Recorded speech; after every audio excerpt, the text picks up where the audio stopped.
Alors, un petit peu brièvement, philosophe, comme on dit. Il n'y a pas de sacralité particulière, c'est comme géographe, etc. Parfois, on me fait remarquer, philosophe, mais c'est une transcendance, c'est une essence et tout ça. Bon, enfin, c'est une formation universitaire d'abord, en fait, tout bêtement, et puis la publication d'un certain nombre de livres. Oui. Et la philosophie m'a amené, en fait, à regarder le réel de plus près qu'on ne le fait habituellement, et finalement m'a initié à l'enquête. Et je suis devenu, en plus, journaliste d'investigation, et j'ai envie de dire presque philosophe d'investigation, donc. Oui. Tout simplement parce que je pense que la relation au réel, vraiment à l'enquête de terrain, est primordiale pour pouvoir réfléchir ensuite et puis éventuellement théoriser. Et en l'occurrence, donc mes livres portent essentiellement sur des problèmes de corruption politico-financière ou dans le domaine de la santé publique et environnementale. Et donc j'en suis venu très vite à découvrir l'univers des cancérogènes, des neurotoxiques, et des produits tels que les nanos, qui sont les produits innovants aujourd'hui et qui apportent une toxicité, hélas, généralement très supérieure à celle des formats classiques.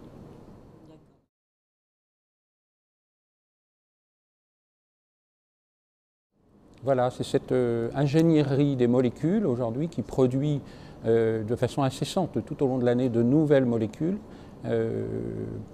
avec des formes dont on verra qu'elles sont intéressantes pour les industriels, mais hélas très problématiques pour la santé publique au regard des études déjà existantes, et il y en a beaucoup, il y en a déjà énormément.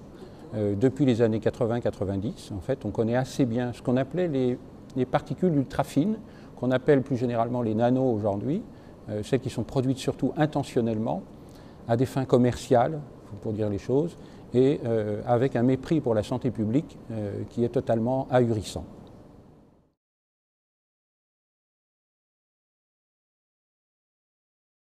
Alors en fait, le principal problème des nanos, c'est leur avantage industriel, c'est-à-dire c'est leur taille. Il s'agit de particules qui sont de l'ordre du milliardième de mètre, enfin ça ne nous dit pas grand-chose comme ça, mais en gros de la taille du virus de la grippe, qui fait à peu près 3 à 5 nanomètres.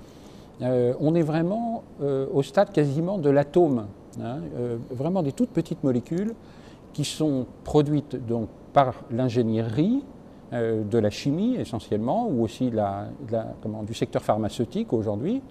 Et la taille de ces nanos et leur résistance particulière, la plupart du temps, fait qu'elles peuvent voyager très facilement dans l'organisme et passer à travers les barrières de protection naturelle de notre organisme. Pour prendre simplement un exemple, c'est la paroi intestinale.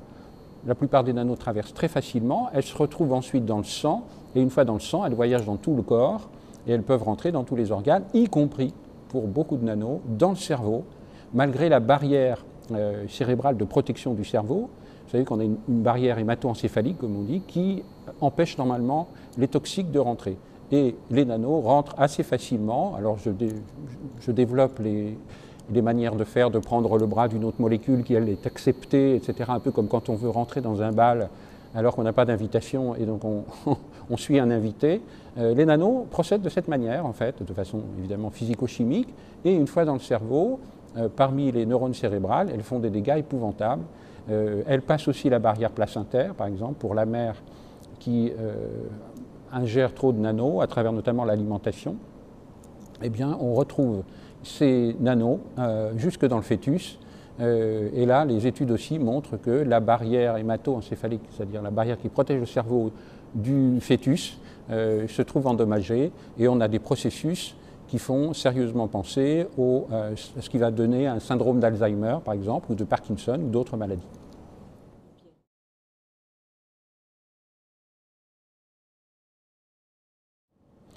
Le message essentiel, c'est de fuir les produits alimentaires industrialisés.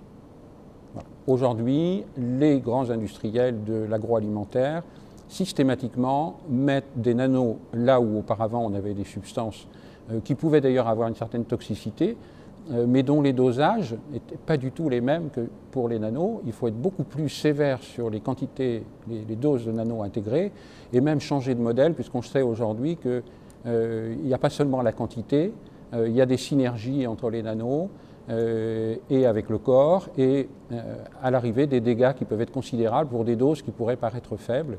Donc aujourd'hui, il faut interdire de toute urgence, comme le nano-argent en particulier, mais aussi le nano-titane, qui n'ont en fait aucun intérêt pour le consommateur, sinon d'intensifier les couleurs ou de permettre donc des conservations un peu plus longues, alors qu'on a déjà des possibilités. Donc ces produits industriels sont à fuir systématiquement.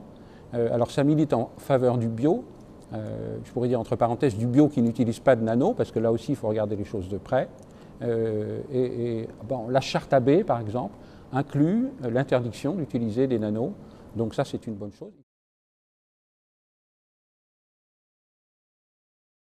Les médicaments et le paramédical, systématiquement le nano-argent est utilisé aujourd'hui comme antibactérien ou comme conservateur, donc on en a très souvent dans les pansements, tout simplement, et on sait que pourtant il y a une migration là du nano-argent à l'intérieur de l'organisme, surtout dès qu'il y a des lésions cutanées, c'est quand on met justement un pansement, c'est pas sur une peau saine on va dire, mais déjà abîmée, le nano-argent passe facilement. Et on en a dans les vaccins aussi, les formes aujourd'hui d'aluminium donc en taille nano et qui permettent aux industriels de faire des économies sur les quantités, mais qui pour le consommateur représentent un apport totalement superflu et dangereux de nano. Au regard des études aujourd'hui, d'ores et déjà, il faudrait absolument limiter ces applications dans les médicaments, qui ne font que rajouter à ce qu'on ingère déjà et à ce qu'on inhale aussi, puisque ça passe essentiellement par ces trois voies. Si on peut conclure sur le sujet, ce serait évidemment de dire à tous les consommateurs de se mobiliser non seulement à titre individuel et familial, voilà, sensibiliser ses proches à ce problème, mais aussi de se mobiliser sur le plan associatif. Il existe des associations aujourd'hui qu'on peut rejoindre et collectivement on est évidemment plus fort, notamment pour obtenir des lois à la hauteur des enjeux. Et il faut être vigilant aussi sur les transcriptions au niveau national. Aujourd'hui, le principe de précaution qui est pourtant dans la Constitution n'est absolument pas respecté.